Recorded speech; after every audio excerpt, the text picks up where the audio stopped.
Bharatiya Janata party द्वारा चाईबासा में ग्रामीण आदिवासियों पर किए गए लाठीचार्ज के खिलाफ बुधवार को बुलाया गया कोल्हाल बंद को असरदार बनाने के लिए भाजपा कार्यकर्ताओं ने विधायक प्रतिनिधि सनत कुमार आचार्य के नेतृत्व में सरायकेला कांड्रा मुख्य मार्ग पर टायर जलाकर विरोध प्रदर्शन करते हुए यातायात को बाधित कर दिया।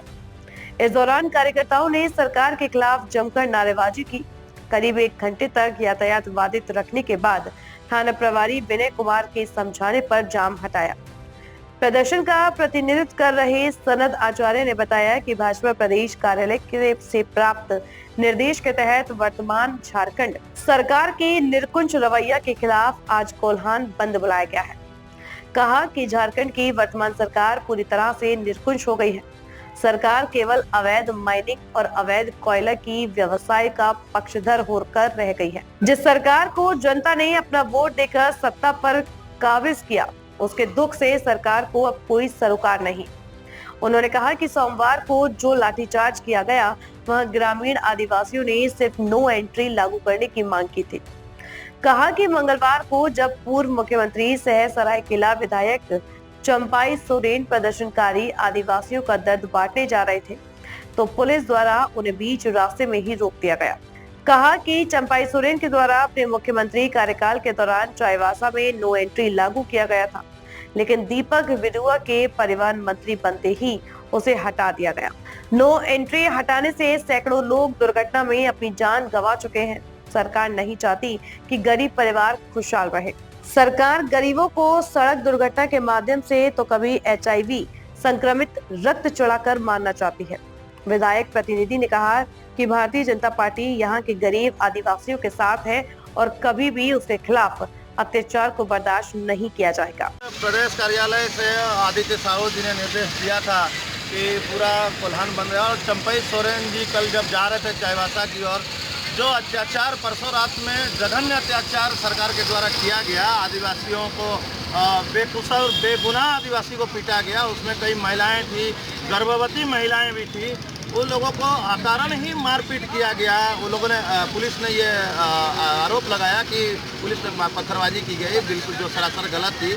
जांच के क्रम में पाया गया है कि स्थानीय लोगों ने जैसे बताया कि वहाँ कुछ झारखंड मुक्ति मोर्चा के लोग समझाने आए थे पुलिस के बिहाफ में, तो लोग आक्रोशित थे और आक्रोश होकर उन्होंने कोई गलत कदम नहीं उठाया। प्रोटेस्ट करना कोई गलत चीज़ नहीं होता है। प्रोटेस्ट इसलिए किया जाता है कि एक आईना की तरह सरकार को दिखाया जाए कि कोई भी चीज़ आपके समक्ष अगर होती है तो वो निंदनीय चीज़ घटना घटती है, तो उस क्रम में उसको नहीं करना चाहिए, इसलिए प्रोटेस्ट करते चाहिए। वो गलत होता है उसका प्रोटेस्ट करते हैं। लेकिन कल परसों की जो घटना है वो निंदनीय थी। कल चंपाई सोरेन जी खुद चाईबासा जाने वाले थे, उन्होंने ऐलान किया था कि हम चाईबासा जाएंगे, लेकिन बीच रास्ते में ही कुजू में ही उनको बैरिकेडिंग करके रोक दिया गया। तो बैरिकेडिंग के क्रम में उनको मना किया गया कि आप लोग नहीं जा सकते हैं अंदर। तो ये तो तानाशाही रवैया है सरकार का। अगर कोई कहीं पर किसी समुदाय के लोग अगर पीड़ित हैं, व्यथित हैं, उनका कोई सुन नहीं रहा सरकार का, तो क्षेत्र में वो पूर्व मुख्यमंत्री भी हैं चंपाई सोरेन जी, उनका दर्द समझने जा रहे थे।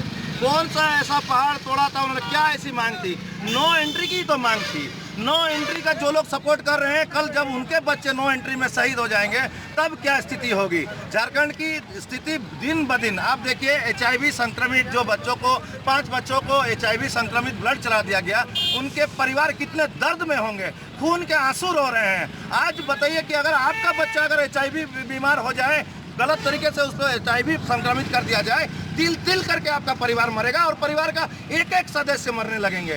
तो ये सरकार की स्थिति है। सरकार नहीं चाहती है कि यहाँ आम लोग जिंदा रहे, आम लोग मर जाए, उससे हमको कोई फायदा नहीं। हमारा घर भरते रहे, अवैध माइनिंग चलता रहे, अवैध कोयला चलता रहे और इसी तरह से लोग मरते रहे सड़क पे, उनके लिए सरकार की कोई योजना नहीं है।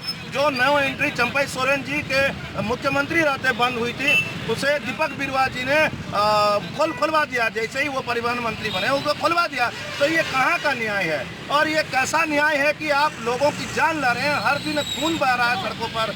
आप चाईबासा के ही देख लीजिए, 1 महीने में 155 लोग मरे हैं, यानी कि हर दिन का 2 लोग मर रहे हैं। तो ये खूनी संघर्ष है। सरकार खूनी संघर्ष चला रही है, लोगों पर अत्याचार कर रही है। ऐसा अत्याचार नहीं होना चाहिए और अत्याचार की जो सीमा है उसको लांघना नहीं चाहिए। ताज़ा खबरों से जुड़े रहने के लिए हमारे चैनल को सब्सक्राइब करें और बेल आइकन को दबाना ना भूलें ताकि हर खबर की नोटिफिकेशन आपको मिलती रहे।